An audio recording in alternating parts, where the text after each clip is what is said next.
জি ভাই বলেন। ভাই আমি নোয়াখালী থেকে আসছি তো। জি ভাই। তো এখানে এই শহরে এসে ঠিকানাটা খুঁজে পাচ্ছি না, এই ঠিকানা দেখেন তো এটা কোথায় ভাই?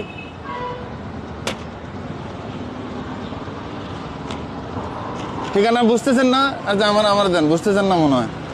আপনার কাছে কি আছে ভাই? দেখি মানি ব্যাগ কই? মোবাইল আছে ভাই। মোবাইল না, মানি ব্যাগ লাগবে আমার। একটু মানি ব্যাগটা দেখি একটু কি আছে।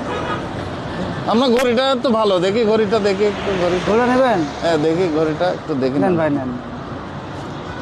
বাহ, এগুলো তো ভালো হয়েছে। না মোটরসাইকেলটা নতুন মনে হয়, একটু চালাই দেখি আমি, একটু দেখি তো। চালাবেন? একটু চালাই আপনি নামেন। নেন ভাই নেন। মোটরসাইকেলটা চালাই, হ্যাঁ একটু চালাই, দাঁড়ান। দৌড়ু ভাই, তাড়াতাড়ি আগে যাইতে হবে এখান থেকে।